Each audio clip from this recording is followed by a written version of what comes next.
Initial ডেজে এরকম অনেক হয়েছে, আচ্ছা, আমি নাম বলবো না, এরকম অনেক হিরোইন হয়েছে যারা বলেছে না ওর জামা পরবো না, তাদের এখন ফোন 10 বার বাজলে আমি ধরি না।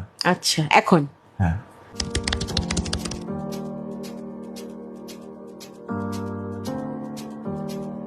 whom you styled very desperately and satisfyingly এখনো অবধি, যে তোমার কাজটা করে অসাধারণ, তোমার মনে হচ্ছে যে এই কাজটা মানে আমি যে এতদিন ধরে কাজটা করছি এটাই একমাত্র যার জন্য আমি কাজটা করছিলাম, বা এই ধরনের কিছু? ওরকম পার্টিকুলারলি কিছু হয় না, আচ্ছা কারণ আমি যখনই যাকে স্টাইল করি আমি চেষ্টা করি তাকে 100% দেওয়ার। আচ্ছা।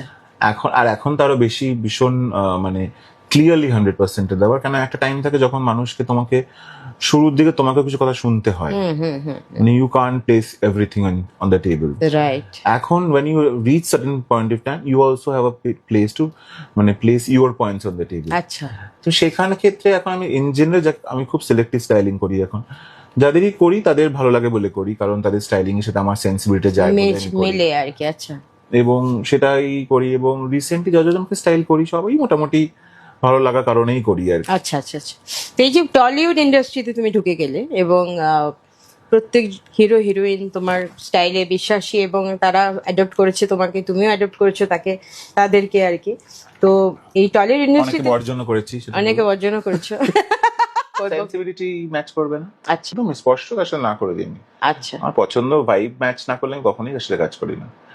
আর এটা কোথাও মনে হয় না, একটা বেসিক শিক্ষা দীক্ষার অভাব থাকে, তো তখন আমি তার সাথে আবার মানে 5 মিনিট যদি কার সাথে কথাই না বলতে পারি তাহলে কি স্টাইল করবো আমি? ঠিক। যাদের সাথে কাজ করে তুমি একটা কাজ করছো একটা জিনিস, মানে সেখানে তোমার যদি কোনো স্যাটিসফ্যাকশনই না থাকে, পয়সার জন্য সব কাজ করা যায় না।